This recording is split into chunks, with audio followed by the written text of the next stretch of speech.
Guy's got an empty bank account, probably has high cholesterol. Why? Over the last 6 years, he never paid attention to either one. The formula for failure: a few errors in judgment repeated every day for 1 month starts the weakness, starts the disaster process. You can imagine what happens in 6 years.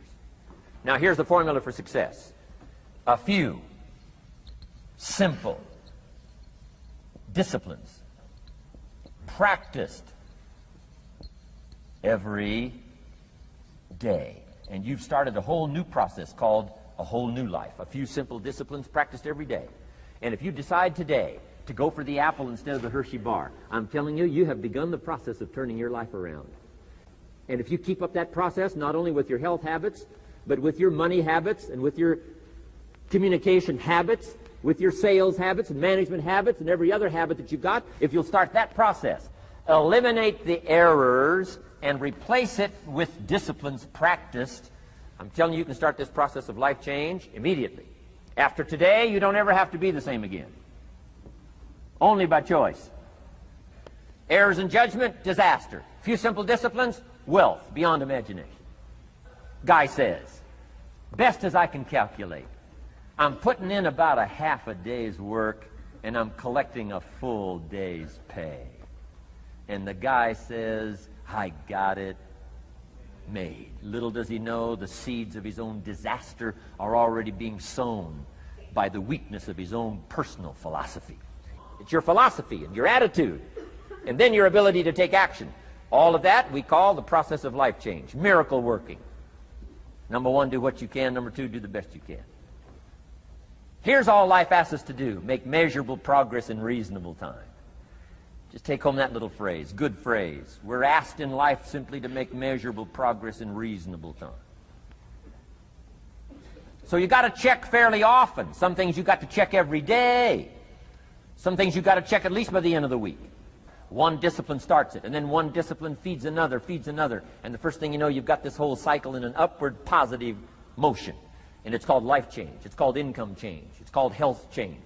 Relationship with your family change. Equities unprecedented that you can have in numbers that will stagger the imagination if you do not curse what's available and start amending what's possible to get the results that you want. I don't think I can put it in any better language. Now, how come I got a telephone call worth millions? I had become valuable. Now, I'm a farm boy from Idaho. I was raised in obscurity. Show said, here's the secret, Mr. Rohn. Learn to work harder on yourself than you do on your job. Once I got that, it turned my life around. Learn to work harder on yourself than you do on your job. Make yourself more valuable to the marketplace. I'm telling you, you can so dynamically change your income, and economics is the least of the values that you can start earning in terms of equity if you'll start working harder on yourself than you do on your job. Work hard on yourself and develop the skills. Work hard on yourself and develop the graces. All of the stuff necessary to become more valuable to the marketplace. I'm telling you, your whole life can explode into change. Promotions, no problem. Becoming more valuable to the company, I'm telling you, no problem. Money, no problem. Economics, no problem. Future, no problem. If you just go to work on the right thing. Not get things out there to change. Don't try to change the seed. Don't change the soil. Don't change the sunshine. Don't change the rain. Don't change the mix of seasons. Let the miracle of everything that's available work for you, and start working on the inside. Work on your philosophy. Work on your attitude. Work on your personality. Work on your language. Work on the gift of communication. Work on all of your abilities. And if you'll start making those personal changes, I'm telling you, everything will change for you. That's a good phrase. Treat your body like a temple. Not a woodshed. A temple. A temple. Take good care. It's the only place you've got to live currently. Key phrase. Some people don't do well because they don't feel well. They've got the gifts, they've got the skills. Maybe they just haven't taken care of themselves. They don't have the vitality. Key phrase, vitality is a major part of success. Vitality. So take care of yourself. Work on yourself. Then you bring more value to the partnership, to the marriage, to the franchise, to the corporation, to the enterprise, to the community, to the nation. Self-development, personal development. The best contribution you can make to someone else is self-development, not self-sacrifice. Self-sacrifice only earns contempt. Self-development earns respect. Pity the mother who says, I'm just going to give up my life for my children. Self-sacrifice is not noble. Self-investment is noble from self-development. If I work on myself and become more valuable, think of what that'll do for our friendship. I used to use the old expression, you take care of me and I'll take care of you. I found out how shallow and short-ended that was. And I changed it to read like this, I'll take care of me for you, if you will please take care of you for me.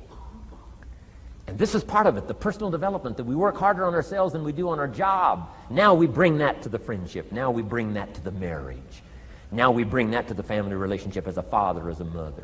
And we develop the strength and we develop the power. That's key. Take action. Not hasty if it isn't required, but don't lose much time. Here's the time to act.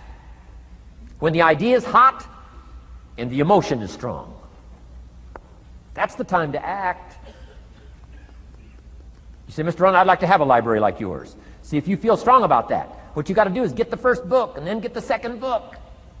Before the feeling passes and before the idea gets dim, action pronto, action immediate, action as soon as possible.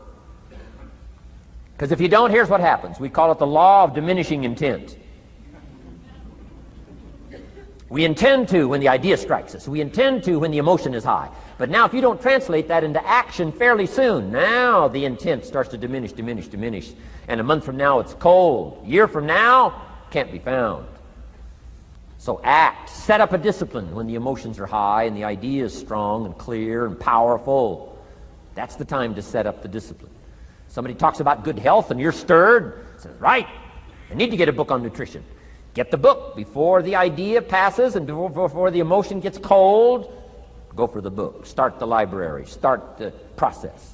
Fall on the floor. Do some push-ups. Action. Got to take action. Otherwise, the wisdom is wasted. Otherwise, the emotion soon passes. Unless you put it into a disciplined activity. Capture it. Disciplines is called how to capture the emotion and how to capture the wisdom and translate it into equity. Disciplines. Now here's what's important about disciplines. All disciplines affect each other. Every new discipline affects the rest of your disciplines. Every new one affects the rest. That's why action is so important. The least action, the smallest action. Take it. Because when you start accomplishing and the value starts to return from that one action, it'll inspire you to do the next one and the next one and the next one. You start walking around the block, it'll inspire you to get an apple. Get an apple, it'll inspire you to get a book. Get a book, it'll inspire you to get a journal. Get a journal, it'll inspire you to grow, develop some skills. All disciplines affect each other. Every lack affects the rest. Every new affects the rest. The key is to diminish the lack and set up the new. And you've started a whole new life process. Key. Also, one more thought on discipline. Here's the greatest value of discipline. Self-worth. Self-esteem. People are teaching self-esteem these days, but they don't connect it to disciplines. The least lack of discipline, and it starts to erode our psyche. One of the greatest temptations is to just ease up a little bit. Right? The slightest lack of doing your best starts to erode the psyche. Instead of doing your best, doing just a little less than your best. Sure enough. You say, well, it's just going to affect my sales. No, it's going to affect your consciousness. It's going to affect your philosophy. Now you've begun in the slightest way to affect your own philosophy. Here's the problem with the least neglect. Neglect starts as an infection. And if you don't take care of it, it becomes a disease. And one neglect leads to another. And the worst of all, when neglect starts, it diminishes our self-worth, our self-confidence, our self-value. You say, well, how can I get back my self-respect? I'm telling you, you don't have to go to 29 classes. All you have to do is start the smallest discipline that now corresponds to your own philosophy, like I should, and I could, and I will. No longer will I let neglect stack up on me so that I will have the sorry scenario 6 years from now, giving some excuse instead of celebrating my progress. That's the key to discipline. Don't use the excuses they use. It's called the language of the poor. Switch gears, switch language, switch ideas, switch strategy. Start with the simplest of disciplines. And don't bemean any of these disciplines. The smallest of disciplines starts the process of life change.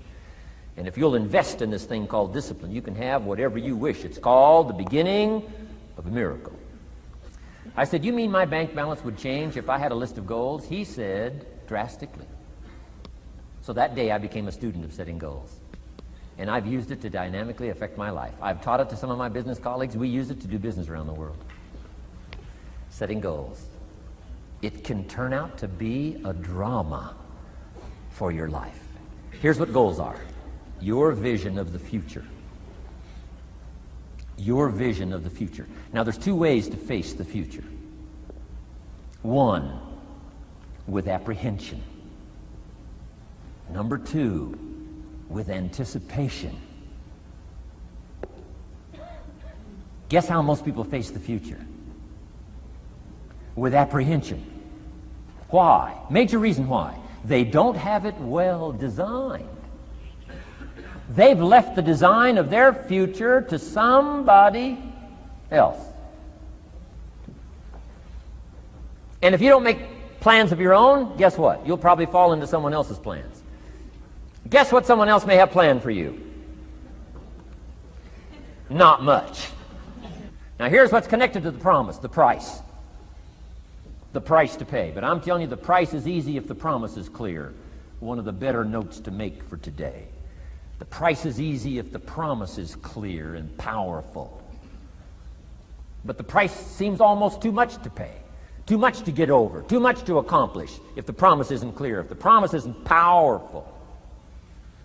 I'm telling you, kids will pay the disciplines if they can see the promise. One of our biggest challenges as parents in the 90s is to help our kids see the promise of the future. That's why I'm teaching financial independence, how to become wealthy and powerful and sophisticated and healthy and unique. All of the stuff kids would hope to go for.